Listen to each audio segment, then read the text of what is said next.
And then he goes, wait. When the camera lights came on, he goes, wait, here they come. I'm pulling the gun out of my boot. You're going to hear the shot.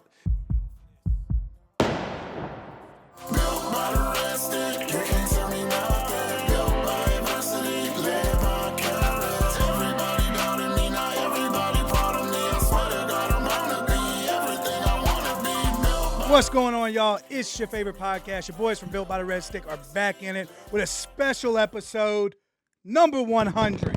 100th episode of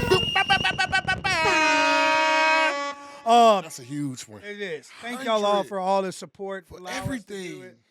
It's your boy, Ronnie LeDuff, Michael Oakley. Y'all know what to do. Smash the subscribe button.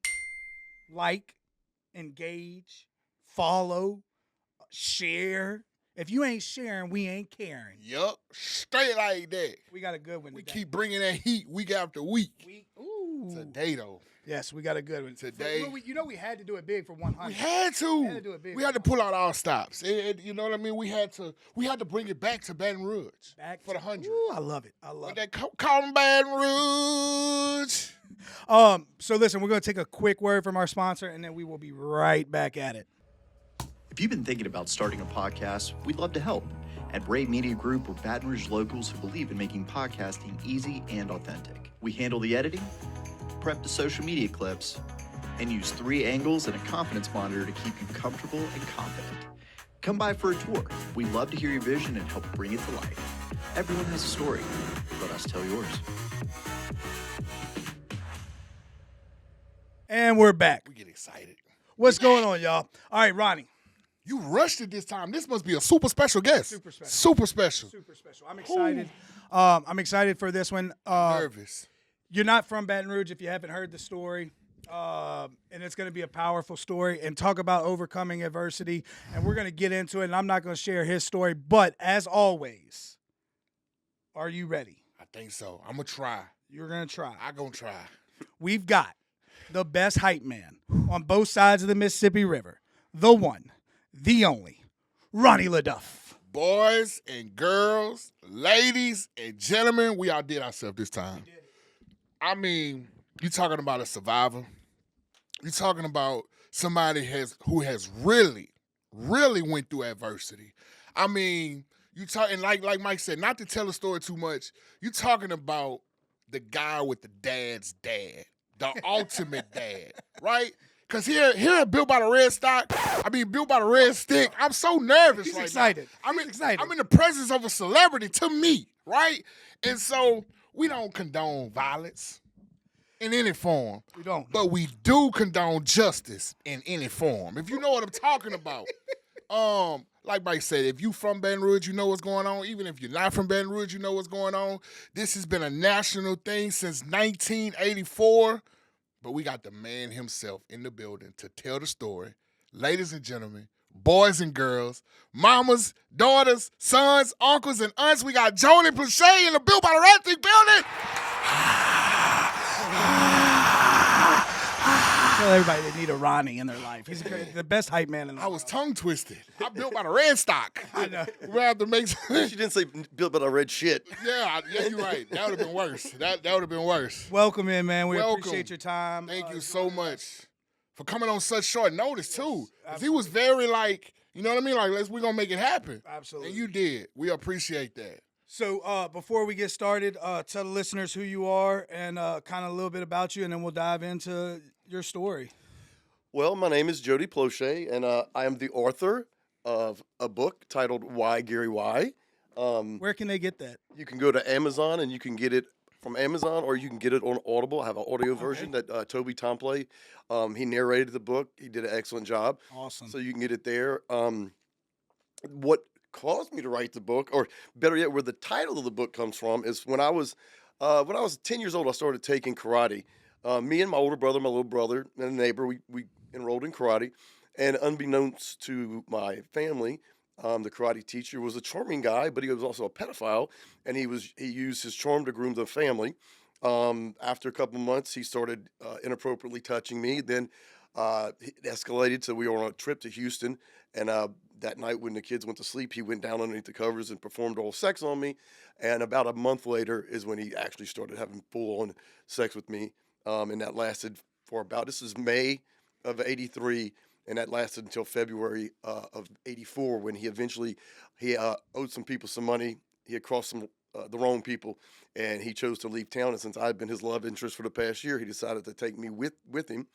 So we took a bus to California. We were out. I was gone about 10 days before they finally rescued me at a motel room in California, Anaheim, California, a block from Disneyland. It was called the Samoa Motel. It's the Great America's Best Value now, but it was Have you been back there since? I have. I Really? went back. Okay. Yeah, I went back there when it was still the Samoa Motel. Okay. And I knocked on I went into the front office and said, "Hey, I need a key to room 38," because it was room 38. I mean, it's something you're not going to forget. it's very memorable because my dad was 38 years old when he eventually shot him with a 38. Wow. I That's mentioned serendipitous. I mentioned that in the book. Man, look at you doing that stuff again. Coincidental. Thank you, bro. Wait, what's cool? I He said, always be using big words around me, bro. He just can't use regular I said that's words. serendipitous. I didn't know what it It's meant. after like There are no big lunchtime. words in my book. Thank you. There's some 4-letter words in there, but no big words. I can assure you gonna that. have to get, I gotta get it, man. This. Okay, go continue. I don't want to interrupt. Oh, that's it. Okay. So- no. Well, look, let's start. Let's start from the beginning. So, prior to that encounter, that 83 to 84, what was life like for you? Life was school. I'd spend the summers at the pool, and after school, it was practice. Whether it be football practice, then when the summer came, it would be baseball practice, and then I think during the winter, it was basketball practice. I mean, I went from one practice to the next. I was even playing soccer. I would leave my football games at halftime and go to my soccer games. Golly. That's a manly What thing to school do, you huh? went to? I should have been leaving my soccer game at halftime and going to play football. What elementary? I went to Mayfair Elementary, then Kenilworth Middle, and then Woodlawn High School, Okay. where I would go on to be nominated for Athlete of the Year and lost to my classmate Danielle Scott. What are he doing now? She went to 5 Olympics, so that fair kind enough. of Well, yeah. that made Fair enough. Hey, you say Danielle Danielle Scott. Yeah. Okay, okay. All right, So- Danielle Scott.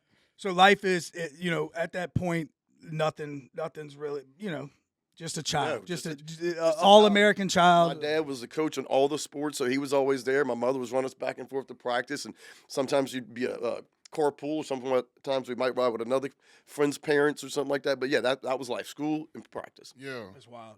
So we get into 83 and you join the karate class. And so how old were you at that point? I started taking karate at 10 years old, and so what eventually happened is after several lessons, the instructor's name was Jeff Doucette, and he had a fighting team that would go fight in karate tournaments, like think of the Karate Kid, Yeah. And it was about 7 or 8 of the kids that would go, and he told my mother, he said, "Look, your kids are they're excelling. We're going to a tournament in New Orleans Saturday, Friday night. We like to go to the movies before, and we like just hang out and whatever." So we went and saw a movie called They Called Me Bruce, and it was a terrible karate movie. But my cousin was having a birthday party at Chuck E. Cheese, so when we left the movies, Jeff took us and the 6 or 7 other kids to where my cousin's birthday party was at, and so that way he got introduced to the family. We played at Chuck E. Cheese, and I beat the hell out of a bunch of little things that pop up. Yeah, Beat the yeah, shit out yeah. of him. Whack-a-mole. Whack-a-mole, yeah. That's it. That's it. Good Lord. That was a foreshadowing. He whacked my mole. That's something you would say. That's something I'm so glad. I love where this is going. I'm still not touching that, bro. I'm not. He did. You don't have to. So my question was there ever a point at that age where you started recognizing something was off, or were Well, yeah, clearly, when his mouth was around my penis in Houston. Okay. No, so, here's what happened. All right, so when I was younger, in 1981, they had a made-for-TV special that came called Fallen Angel. And my mother sat me and my older brother down. We watched it with my mom and dad, and she explained to us that there were people out there that would try to take advantage of kids. And so we were off of karate practice one day. I'm thinking it had to be Mardi Gras holidays. And so Jeff offered to bring us home. So it was me, my older brother, my little brother, and the neighbor Mark. We all lived in the same neighborhood. And so Jeff was driving a 280ZX, a standard 280ZX, and he asked us, "Who wants to drive?" You know, that's a huge pedophile red flag is if they're letting your kid drive. If your kid says, "Hey, look, he let me drive," that's when you freak Stop out. it, yeah. That's when you need to freak out on him and say, "Look, you ain't letting my kid drive. I sit in your lap." So anyway, so I'm driving the 280Z. All the other kids are in the car, and then he puts his hand in my lap, and I'm like, and then it just kind of went away. So he was just testing my boundaries. So he did like a subtle touch to where if I'd have been like, "Jeff, what are you doing?" He'd have said, "Oh, it was an accident." You know, and then he would have left me alone because he's okay. You don't want to touch this. Yeah. And so I tell everybody, I said, "Well, I must have passed the test," because that's when it started to escalate. Then we went crawfishing a couple weeks later, and we got a room right at it used to be the Days Inn across the street right here. They knocked it down and they put the new condo complex up. They gentrified the shit out of it, didn't they? And it was at that hotel, and he had 2 beds. You had 4 kids in one bed, 3 kids, and Jeff in another bed. But Jeff slept. He had me sleep on the outside, so that way he could turn his back to the other kids and he could reach around and he could fondle me all night long, which he did. We went crawfishing in Sorrento the next morning. That's why we got the room, because we were going early in the morning going crawfishing. And then that afternoon, we had a crawfish bowl at Highlandwood Park, and my family and, friends of the family were all there. So, I mean, it was kind of like, And was that the first time that happened at the old hotel? To that Well, no, degree? he had touched me a few more times, but he was testing my boundaries. But whenever he crossed the boundaries, whenever he realized I wasn't going to tell, would have been at that Days Inn. So what you think prevented you from saying anything? Was it fear? Was it judgment? Was it? It was probably fear, mainly. Fear not of him, but fear of how my father would respond. And I tell people all the time, the reason why I didn't tell anybody, I knew my dad would kill him, and that's exactly what happened. Yeah. And I didn't tell on him. When he kidnapped me, they took me to the police station, and then they took me to the hospital, and they did a rape kit on me. So I knew that when the results of that rape kit were going to come back, there would have been his DNA inside of me, and that's really what got him caught, because I wasn't telling on him. And I wasn't telling on to protect him. I wasn't telling to protect me. Because back then, you got to realize, child molesters, they weren't getting time. You had one guy kidnapped, Ken Pornell in like 1972, kidnapped Stephen Stainard, had him from 7 till 12, and then what happens is pedophiles like them young, and so when they go through puberty, they got to trade them in for a younger model. And so he went and kidnapped another kid, and so that's when Steven said, "No, you're not going to do this to him," and ran off with the kid and went to the police station. And they did the TV show, "I Know My First Name is Steven," because that's all he knew was his first name was Steven, because the kid had told him that he wasn't, parents didn't want him, this, that, and the other. But whenever he grabbed the other kid, so Ken Pornell kidnapping 2 children and raping both of them, I think did 3 or 5 years. I mean, it was just like something that'll make you throw up thinking about it. Yeah, it'd make you want to watch my dad's video over and over again. Yeah. Oh. So let's fast forward a little bit, because I also want you to make sure we highlight some of what you're doing now and everything. You get kidnapped. All right, What is? can I say one yeah, thing? yeah, yeah, All right, absolutely. so his brother dropped him off at the house a Sunday morning, and one of the kids in karate, his parents was building a really big house out near the country club, where the country club is now. The country club wasn't there then, and his brother had a carpet business. So Jeff asked my mom, "Can I borrow your car? I want to go check to see if the carpet made it to the house." And so my mother said, "Sure, Jody." And he said, "Can Jody come ride with me?" And she was like, "Sure, don't keep him going all day. He's got school tomorrow." And we're driving and we're heading to Gonzales, and I'm like, "Well, we're not going to the house." And he's like, "No." He said, "We're going to California." And so he had mentioned about a month earlier, because he owed some money, that if he couldn't borrow the money, that he was going to leave and go to California. And he's like, "I'm going to take you with me." And so when I found out I was going to California, I was on my way to California. So I thought I was going to look for carpet too. Tough. So at any point, and again, if it's offensive, forgive me, but at any point, did you sense some type of false loyalty to him? Did you grow to feel Stockholm syndrome, whatever? Yeah, something like that. I feel more comfortable using a big word that I can't normally pronounce, but coercive control. So he was able to control me even when he wasn't around. I mean, he's in California. I'm in Baton Rouge. Cops are asking me if he touched me. I'm like, "Nope, he didn't touch me." So he had taken so much control over my decisions. Like, he made me quit football, basketball, baseball, and soccer. That was all of his decisions. I mean, I told everybody, "Oh no, I want to focus on karate," yeah. but that was just the bullshit he wanted me to tell people. So, and I never thought. I never the Stockholm syndrome, I don't. Yeah. I think it more was just, guy's been banging me for the last year. What am I going to say? No now? Damn. And so your parents, they never noticed like no difference, your appetite, Nope. like Nope. your behavior. My grades were 6 A's and a B. I mean, so my grades were great. I was winning trophies in karate, but they didn't have a clue. That's where I kind of give Joe Paterno a pass, because I tell people all the time, like, Joe Paterno didn't know what Sandusky was doing. I don't believe that, because my parents didn't know what Jeff was doing, and I was living under the house with them. I mean, Sandusky was a retired coach, but he still had the access to his charity, not through Right. Penn State football. So that's where I gave Joe Paul a pass. Damn. You hear that, Joe? One person believe in you, and I'll take your word for Joe it. ain't here no more. I know, but he can hear us. We can hear it now. Yeah, he can hear. True story. Yo. So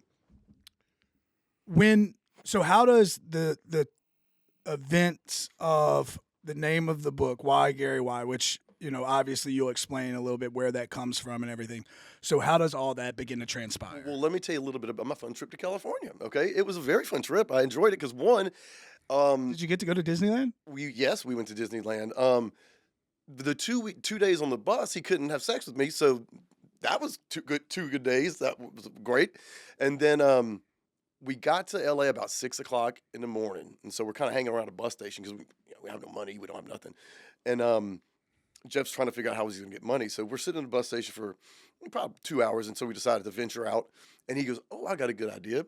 I can buy a karate magazine and look in the back." And he found a guy that we had fought at his tournament named Al Garza, advertising for his karate class in League City, Texas.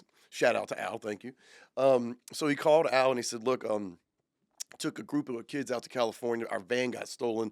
Can you borrow me like $600 so I can get home, and I'll pay you back?" And Al was like, "No problem." We go to Western Union, pick up $550, and we start wandering the streets of downtown LA. Well, we see some cops up there. Holy shit. We see some cops up there. So Jeff's kind of, wait, I don't want to go there. I was like, wait, it looks like they're filming a movie, because my parents had brought us downtown when they were filming The Toy. So we got to see like them film like one of the scenes in The Toy. So we walked down there, and they're filming Hill Street Blues. So they were filming a segment for Hill Street Blues, which was Jeff's favorite show at the time. So we stood out there probably for 3 hours watching them just do the same take over and over, move the cameras so that they could edit it. And ironically enough, that segment of Hill Street Blues aired the night before the shooting. And so my dad came over to watch the Hill Street Blues, and he came over. We watched LSU play Dayton. Dayton whipped LSU's ass in the NCAA tournament in the first round of the March Madness. And so I had told my mother, because at this time my parents had found out. Mike Burnett came on March 1st. No, on March 1st, I was returned. Okay. He gave you up willingly, or you escaped? No, he allowed me to call home collect, which I don't want to give kidnapping tips, but do not allow the victim to call home collect. I don't even think they have collect calls anymore. And so they were able to trace the call, and I was sitting on the bed watching one day at a time, and my mother was talking to Jeff on the phone to my right, and all of a sudden I hear like a key jiggle, and I hear a knock on the door, and all of a sudden, "Police, police, police!" When they come busting and put guns on me, guns on him, guns on my face. One cop ran around walked around the bed and said, "I'll punch you in your effing mouth," and they took me out. Now, that was the last I saw Jeff. And they had me sitting outside, and I was a little shaken, And I was like, "Are you cold?" I'm like, "No, I'm just scared." And it's like, "Oh, you have no reason to be scared." I'm like, "Well, y'all just busted and put 100 guns Put guns in my face too. Yeah, y'all screaming And and I'm shit. not even black. Yeah, exactly. Well, they just shot me. That's the kid. I had to lighten the room a little bit. I'm sorry. So they took me out. They took me to the police station. Took me to the hospital. They took me to this neglected like children's home. So I checked in. I didn't get probably to bed till 6, 7 in the morning. And then they're trying to wake me up right away. And I'm like, "Look, I just got here. Leave me alone." So then I hear someone say, "Look, he got here late. Just let him sleep as long as he wants." So finally I got up and went and watched TV, because all the kids were there. They were taking class in school and stuff like that. So I went and watched Rocky 3. Then I had to go see the social worker, and I didn't like him. And then I got word that my dad had got me a plane ticket home, and I'd be leaving at 1:10 in the morning. So I guess I left at home around, we didn't have to, about probably midnight we left, because you didn't have to get to the airport Yeah, Right. 2 hours early. Yeah, I get there yeah, 5 minutes before my flight. Yeah. All right, there you go. And so I board the plane. They flew you alone? Yep, I flew alone. What was the fear with that? I have no fear at all. It was Okay. my first time flying, so I was excited. Yeah. But the sad thing is I had a window seat, which I love window seats. I'm scared to death of heights, but I love flying. And I had a window seat, but we took off over the Pacific Ocean, and I could see nothing but black. Yeah. And then I could see when the plane was turning, I could see down the windows, and I could see all the lights of the city. And I'm just sitting here looking at looking for Hawaii. And so I fell asleep on a plane ride home because like I said, I had a rough 2 days, or 2 weeks, Yeah. and Rough year. it was yeah, it was a rough year. I was able to sleep on the plane. It's the only time I've ever been able to sleep on the plane, and they woke me up when it was time to put your trays and your seats up. Yeah. And it was right over, probably just between Laplace and Kenner, and that's where I woke up and I landed. Well, Jeff had dyed my hair black, so I got to land at 6 o'clock in the morning, and he had dyed my hair black. So I get off the plane, and I'm walking with this Asian family. You can see it in the video on if you see the news from that night, and I see my mom and dad, and then I see John Pastorat and a cameraman, and I'm like, what in the? And if you look at me in that video, my mother's hugging me, and you could just see my hands are in my windbreaker, and I don't hug them. I don't even smile. And then my mother finally turns, she whispers in my ear, your dad called him. Because my dad used to work at Channel 2, so he knew all the people. And he figured that would be a story you'd be interested in. Local kid kidnapped, he's being returned home. I don't blame my dad at one bit. Right. But at the time, Yeah, was not happy. was not happy about it. And so my mother leans over. She said, "Your dad called him," and she's like, "Smile, pretend like you're happy." And I went, and then John Patrick's like, "What do you think about all this?" And I'm like, "I don't know." I'm like, but now they wouldn't even send a camera. Yeah. Totally different. And so my mother's first interest was getting my hair back to blonde, which she should have just put some clippers to it and called it a day. And then I went back to school. So my brother had to tell my teachers that I'd been kidnapped because I'd missed, 2 weeks of school. So I went back to school and I walk into the gym, and literally it was like E.F. Hutton walked into the gym. Everyone just stopped and turned, and I walked across. Now I got my hair's gold, and I mean I'm standing out like a, Sore thumb, yeah. and I see my friend Brian. He's sitting on the stage with like 3 or 4 other people, a couple girls, and I walked up there. I just walked up to him, and they were like. And I said, "What? Y'all look at me like I've been kidnapped or something." And so they started laughing. They're like, "Okay, Jody's Jody." Jody's Jody. Well, They had that dumb look like little kids do when they spill something. Yeah. Like, what are we allowed to say right now? Yeah. oh my God. And so from the time you return to the time that Jeff gets brought back and I was eventually- returned March 1st, and then it wasn't until March 9th. That's when the hospital report came back. And Okay. so Mike Burnett with the new sheriff's department, he called my mother and said, "I need to talk to you and Gary tomorrow." And so my mother was like, "I don't know what Mike wants to come over here for." And I'm thinking to myself, rape kid's coming back.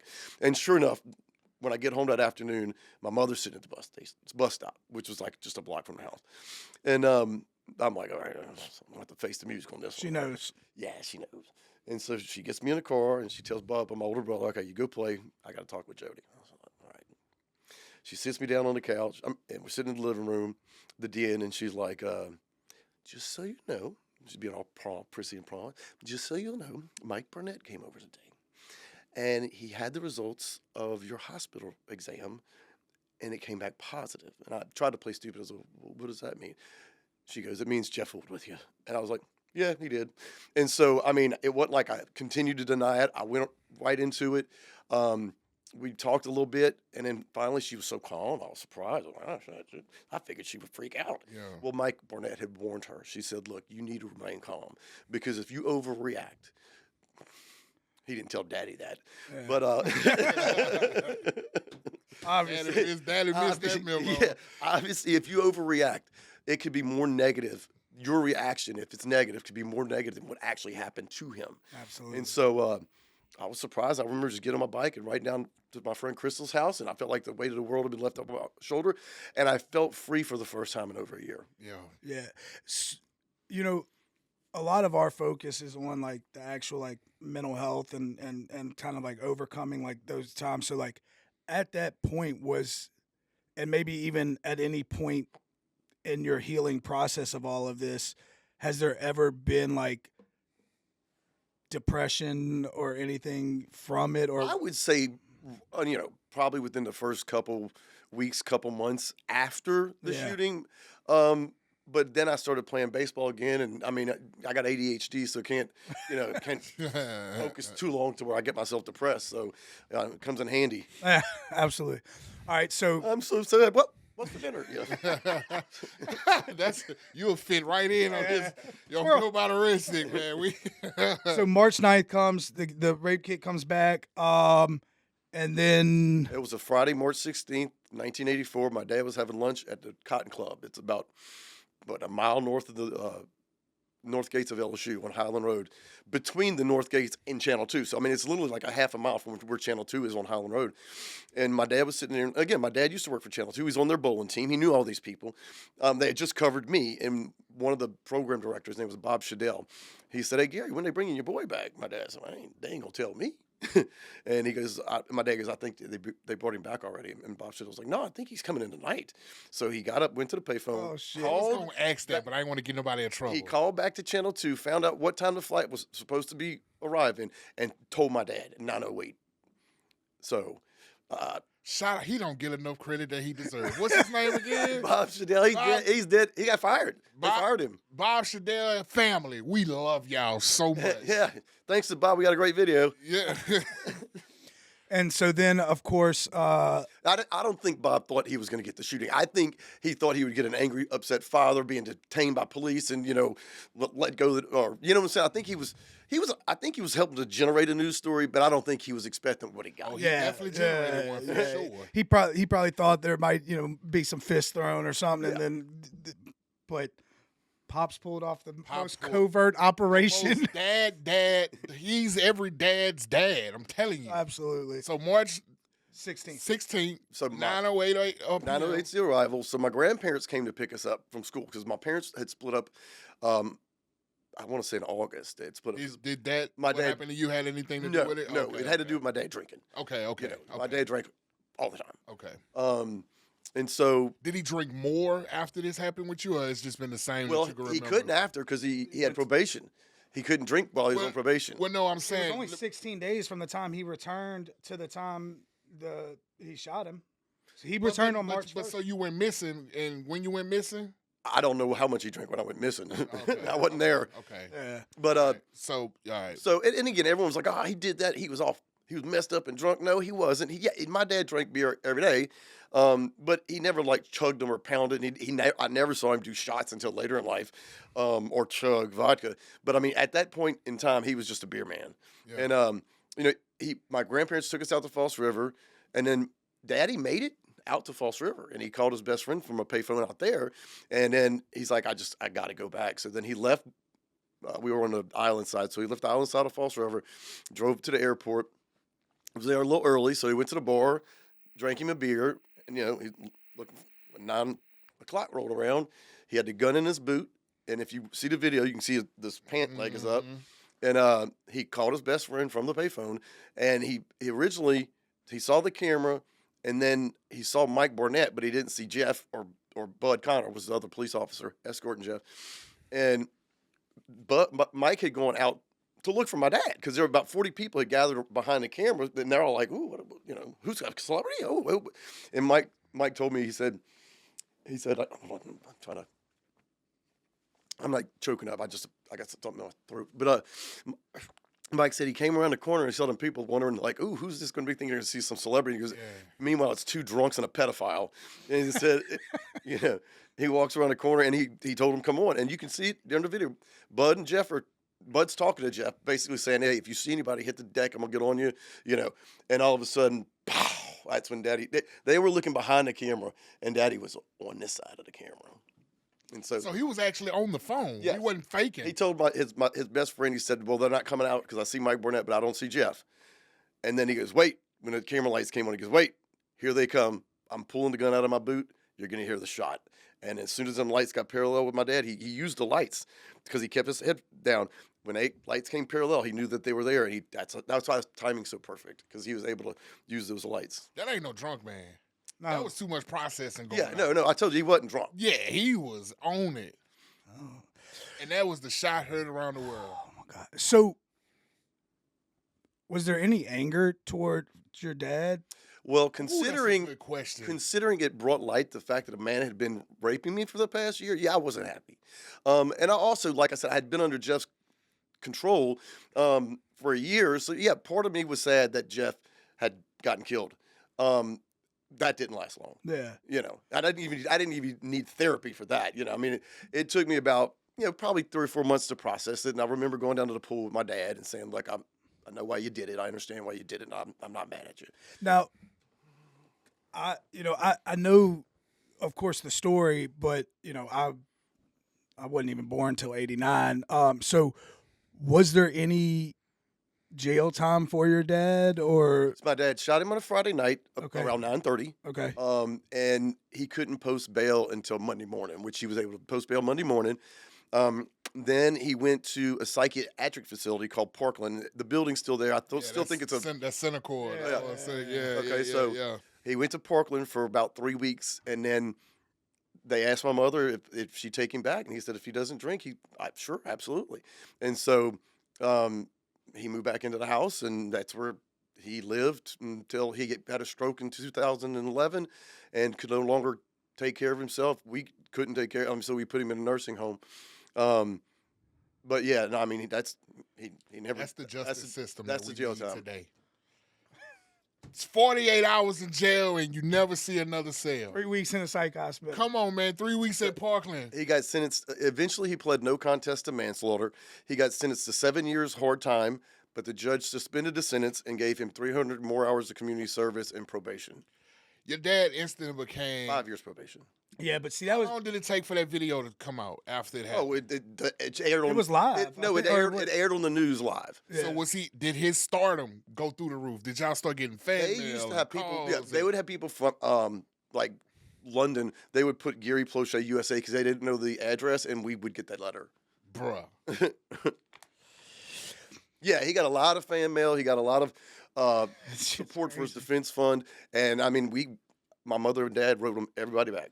That's awesome. And so they ended up reconciling and Yeah, they got back together, and they didn't.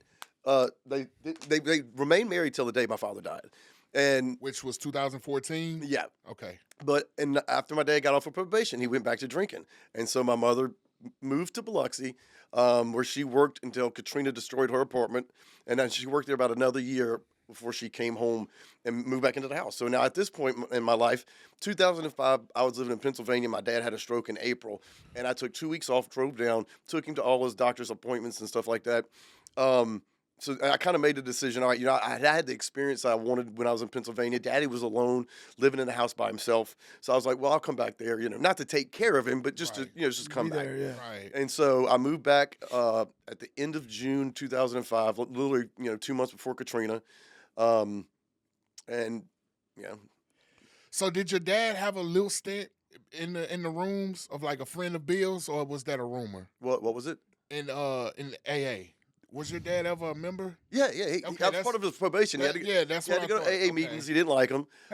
Sometimes you hear rumors, Yeah, but yeah. I just wanted to clarify that it was true. No, yeah, part of his. I mean, I don't know if he fully ever quit drinking, but whenever he got off probation, that's when he went back to.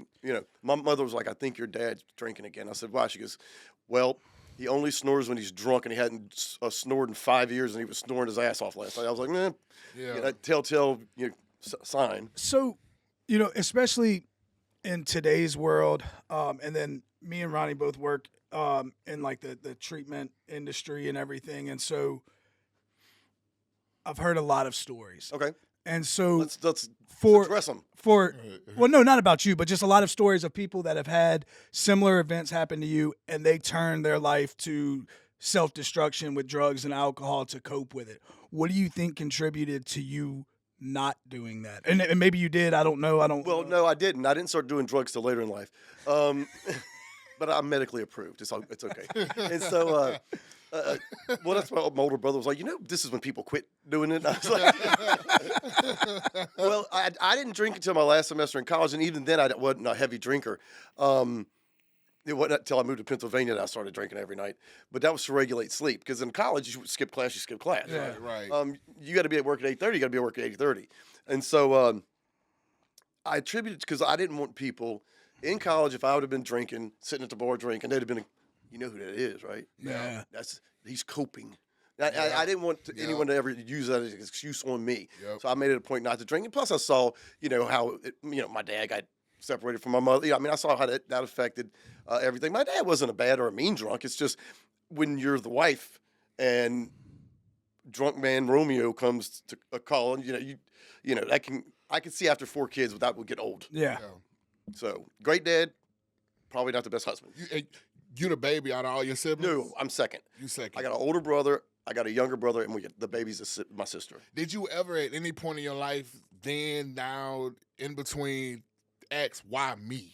Like, I know your books say why Gary, why, but like, do we get a sequel of why me? No, I never had that self-pity. And I'll tell you one thing that was very important, that made-for-TV movie. Because the first time Jeff touched me, when I was driving a car, I thought to myself, he could be like one of those Howie people. And so I went and saw comedian Robert Kelly this weekend, Friday night at the Howlin' Wolf in New Orleans, and I gave him a copy of my book. And on his Patreon podcast, he showed, hey, this guy came to my show. He showed the shooting, and he was, but he's a comedian, so he's joking around. He's like, one of the chapters is like myths and facts about like sexual assault and rape. And he goes, one of the myths, he goes, is that you liked it. And like, I was like, well, I would have loved to address that, because a lot of times when, let's say a kid's 8 years old, all right, and they start to be sexually abused, let's say until they're 12, from 8 to 12, they're sexually abused by a trusted family member, which is mostly who it is. And at 8, the kid doesn't know what's going on. Absolutely. And let's say the perpetrator is performing oral sex on that kid. Okay, that kid it's going to feel pleasurable. And that's where a lot of people have that guilt, like, how could I enjoy that, or how could I have pleasure with that? And I mean, Jeff would blow me till I orgasmed, but I didn't have any adult male DNA. So, I mean, I never blame myself, even though I was still having physical pleasure. And I address it in my book. I mean, doesn't mean I was enjoying it or liking it. But my body was responding. Your like body's a just human body responding. responds. You're 8 years old, And so if anybody's out there who's been victimized and they've been blaming themselves or feeling guilty because how could it shouldn't have felt good. No, it's going to be pleasurable. Now, the other part wasn't. Yeah. If y'all know what I mean. Yeah, I Take get your it. pinky when you get home tonight. Come on, keep going. Well, no, it was funny. Is my mother, she was like, I think you should have put more details in the book. And I said, I had to balance the fine line. I had to balance the fine line between a survivor of sexual abuse, reading the book and putting it down and never picking it back up again, and a pedophile jerking off to it. You know what I'm saying? Damn. Wow. I had to make sure I covered both areas. Wow. I ain't That's even never such a think good- about that that's such a aspect real of it. perception. You never read Penthouse Forum when you were a teenager? Come on It now. was, I'm in recovery from porn. So Oh, really? Yeah. I was a huge He was. advocate. um, I can change strokes without missing a hand. Look, I'm probably finna get in trouble for saying this. I learned how to do it without pulling it out my pants. I could just have my hand in my pocket in public. I went and saw a comedian. Not in public. I Oh my went and saw a God! comedian. Listen, wait. I didn't mean to say in public like that. Like I was, Mike, help me out, bro. No. As long as you had some. I'm not touching that one. I meant to say in public, like in my car, like behind tent, like walking through the I'm not fucking touching that Walmart one. or something. Baby, God, I'm shutting up. All right, it's y'all show. I went and saw comedian Jackie Martley one time in Atlantic City, and he made the joke, and I like to use it all the time. I entered a masturbation contest once, and I came in first and third. So what do you do? God damn. What do you do now? Obviously, there you're able to be so free at sharing like everything that happened to you. What's the why behind that, and what are some of the steps that you do to? I've been doing a lot of podcasts lately, but I don't do it as much as I want. But I'll travel around and share my story at conferences. Last year I went to Archbald, Ohio. That was a nice little trip. I spoke to the State Police Training Center later, a couple of months ago, or I think end of last year. So I get out there and I like to share my story. I like to raise awareness. I like to let people, counselors, or like your job matters. So I mean, I'm proof of that, and that you can go through something like I went through. I mean, raped for a year, father shoots. I mean, that just all that's traumatic. Yeah, like And with the proper support, and I give my mother a lot of that credit for remaining calm and listening to Mike Burnett's instructions. And then just my family just said, all right, get back to it. So I got back into football, back into baseball, back into sports. And so, yeah, I mean, you're not scarred for life. You're not damaged goods. With the proper support, you can work through it. It's a process. I think that's so admirable that you are able to separate from what was wrong and then what's just human nature, and then move forward and carry yourself with such dignity and reach back and help others. That take a special person. I don't know. I couldn't have been calm. I wouldn't have listened to Mike's instructions. I'm dad. Yeah. Reincarnated. But I think that's very commendable of you to be able to. Well, you know what I mean? The changing moment, I guess, in my life was in 1991. I got a call from the producers from the Geraldo Rivera daytime talk show, and they wanted me and Daddy to go on there. And so we went on the show, and I literally went for a free trip to New York City. I was like, I want to go to New York. Woo, they're going to pay for me to go to New York. Yeah. I negotiated them putting us up at a hotel for an extra night so we could stay and visit, just do tour shit, And how old were you? Oh, 19. So I was a week before my 19th birthday, so Okay. I was technically 18. And so we filmed it in April of 91. The show didn't air until June. A couple days after the show aired in June, I get a call from Mike Burnett with the Sheriff's Department. He said, Jody, I want you to hear this from me. It's going to be in the newspapers. It's going to be on the television. But we arrested this pastor today who had been molesting these two boys, and the one boy saw you on Geraldo, and he came forward. And so that's when I was like, wow. Yep. You know how people go, look, if I can share my story, and if I can just help one person, fuck, I help too. That's what we're trying. Have higher expectations, people. It's funny because we always say, like, if our show just helps one. He just shot us down, bro. This show got to help 3. We want to help. We got to help more than 3. one Bruh. Have you ever thought about, like, I don't know, getting into like a therapeutic field or? I worked. So when I graduated from LSU, I moved to Dallas because I'd gone to 2 years in Northlake College in Irving, and so while I was there, I was working as a DJ, karaoke host, substitute teacher, just trying to find a job, kind of in the field of helping. Yeah. Well, one night I came home, Google searched child sexual abuse prevention, and it was careerpath.com. It's now careerbuilder.com. Yeah. And at the time, you could only search 10 cities. And so I'm doing the big ones, Denver, LA, New York. And hell, I like the Philadelphia Eagles, so I clicked Philadelphia. Well, when I hit search, the only one ad came up, and it was for a education specialist position. So going out to middle schools, high schools, elementary schools, colleges, and doing sexual abuse prevention. I stayed up all night writing my cover letter. I was nervous. I was like, okay, this is what I want to do. No way to get to Philadelphia other than maybe credit cards, because they told me they couldn't pay for it. But I went from 98 to 2005. Excuse me. I worked at a place called Victim Services Center of Montgomery County in Norristown, PA, Pennsylvania. And for the first 2 years, I was an education specialist. And the last 5 years, I was a supervisor of education.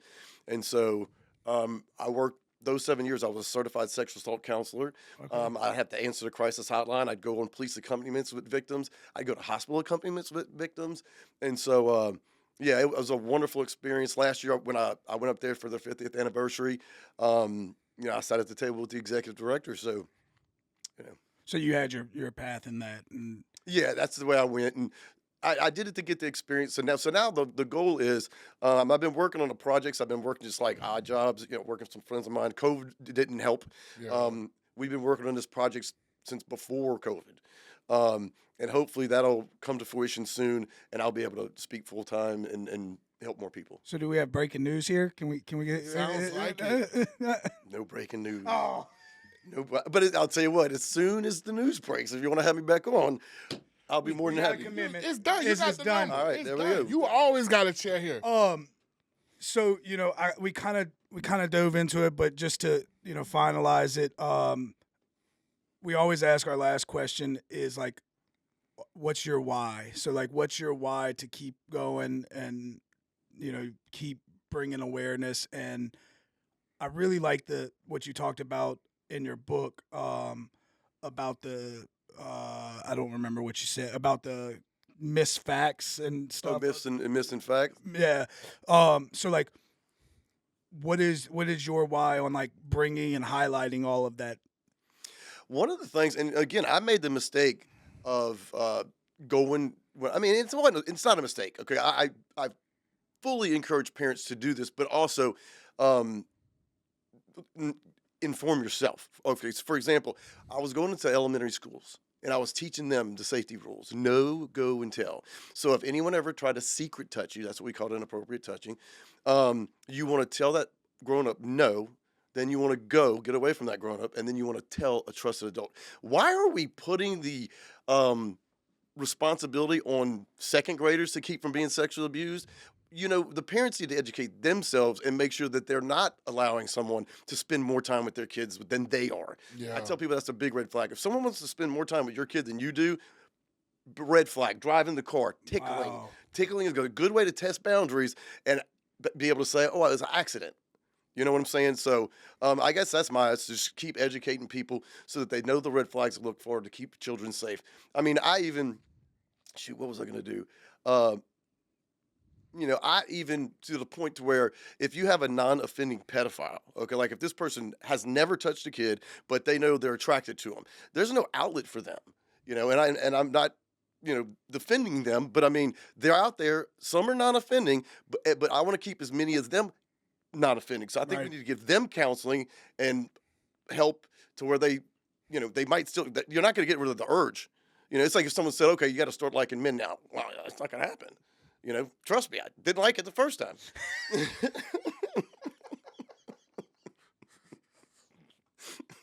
Hell yeah. Built by the red stick, baby. Yes, Lord. Built by- And so like, our final statement that we always do with every guest, if somebody's listening to this and maybe they are going through something, or maybe they know somebody who's going through something, or maybe they have been through something and they're stuck, what would be some words of inspiration that you would leave them with? Buy my book. I mean, Love it. but no, I mean, and look, I love that. I love love this it. dude. no, look. So all right. So This is amazing. I had a friend of mine, like I emailed it to him. This is like a Word document before he had to print it up. And I told him, I said, this is what my goals are. And so this is what he wrote. And he said, your desire to give victims hope, parents knowledge, and outsiders a general understanding. Well, I'd say, in my humble opinion, mission accomplished. So, that's what I want to do. I want to it's funny too. Like I know it's a heavy topic, and you might want to not read it before you go to bed. But but then again, it's funny. You can read it before you go to bed. Have But it there's ever been a #1 bestseller? No. Hopefully, it will be one day. Yeah. Look, and as we get into it, like I want to commend you on that because me and Ronnie pride ourselves on bringing humor to hard topics. Yep. Right? Because hard topics can be Did you have to say hard topics? God damn it. difficult topics. Well, Ronnie yells at me for using over complicated words. But bringing humor to like difficult topics and bringing light to it doesn't minimize the Not at seriousness all. of it. Not at all. But it also lets you know that like we don't have to be stuck in it. We don't have to sit in that pity of it. That's what I love about him as a person, meeting him, because you have every excuse to hate the world, to be mean, Absolutely. to be hateful, to be in a ball, to be in a dark place, to not trust nobody, but yet you choose to bring light, bring laughter, and say, hey, like, I went through this. It's serious. I'm trying to prevent other people from going through it, and I'm going to laugh about it at the same time because laughter cures my soul. Absolutely. That is a 100%. special person, ladies and gentlemen. That is powerful. That is so powerful. And we are by no means saying it is a joke. We are by no means saying it is not serious, ladies and gentlemen.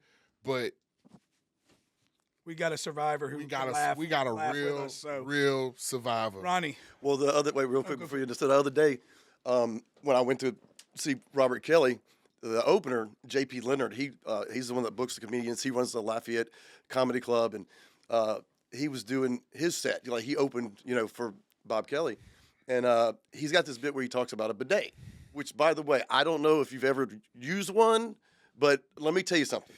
The worst thing about having a bidet is when you don't have a bidet.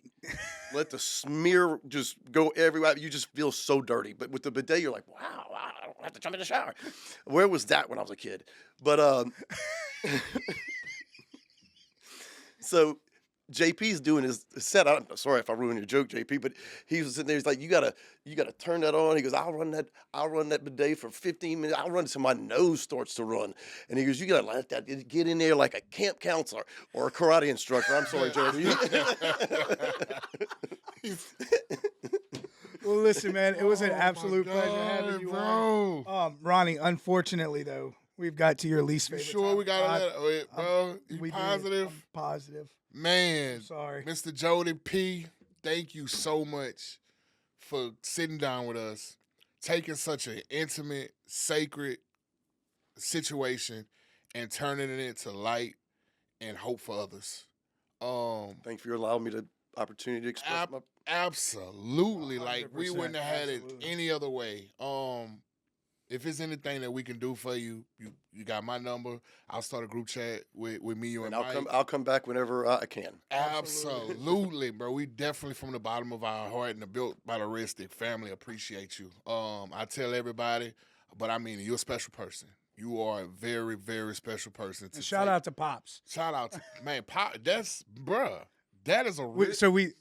We literally planned this, and we're so glad that it worked out to where your episode is going to be the first episode of June, which happens to be Father's Day. Hey. Father's Day. I told him. Yeah, I told him. I like this is what we want to do. I was hoping, and it's the 100th episode. 100th episode. Absolutely. Ladies and gentlemen, boys and girls, we're gonna take this time.